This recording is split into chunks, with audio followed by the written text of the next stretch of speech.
রাজস্ব আয় বাড়িয়ে অর্থনীতিকে গতিশীল করার পাশাপাশি কর আদায়ে দীর্ঘদিনের অস্বচ্ছতা দূর করতে গেল বছর 12 মে এনবিআর বিলুপ্ত করে রাজস্ব নীতি ও রাজস্ব ব্যবস্থাপনা দুই বিভাগ গঠনের অধ্যাদেশ জারি করে সরকার।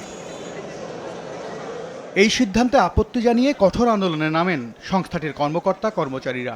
অচল হয়ে পড়ে আমদানি রপ্তানি কার্যক্রম। পরে সিদ্ধান্ত সংশোধন করে 1 সেপ্টেম্বর জারি করা হয় পরিমার্জিত অধ্যাদেশ। সাময়িক বরখাস্ত সহ বাধ্যতামূলক অবসরের মতো শাস্তির আওতায় আনা হয় আন্দোলনকারীদের।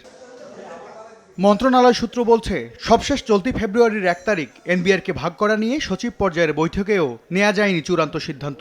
বিভক্ত এনবিআরের দুই বিভাগে সচিব হবেন কোন ক্যাডার থেকে, এমন প্রশ্নের উত্তর না মেলায় ঝুলে গেছে এর বাস্তবায়ন। সেক্রেটারি লেভেল মিটিংয়ে এরকম একটা বিরাট একটা কাজ, যেটা ওনারা সিদ্ধান্ত নিতে পারেন না, ওটাকে পোস্টপোন করেছে। আচ্ছা, আগামী সরকারের সেটা, তাহলে এখন এটা আগামী সরকারের উপরে ছেড়ে দিয়েছে।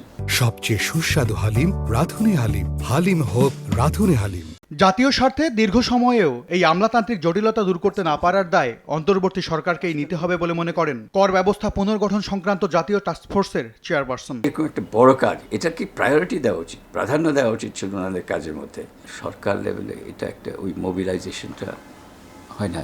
এই অবস্থায় অন্তর্বর্তী সরকারের ব্যর্থ উদ্যোগ নির্বাচিত সরকারকে এগিয়ে নেওয়ার তাগিদ অর্থনীতিবিদদের। ঘুমন্ত মানুষের মতো একটা ঋণ ফাঁদের দিকে আমরা এগিয়ে যাচ্ছি। এটা তো রাজনৈতিক সরকারের জন্য এটা তো সুইসাইডাল হবে।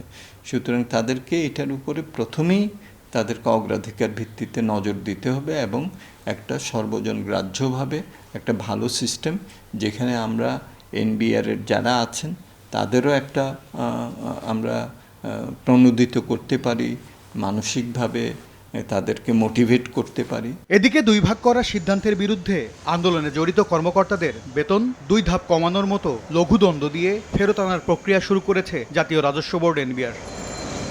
M S Arifin, Somoy Sangbad, Dhaka.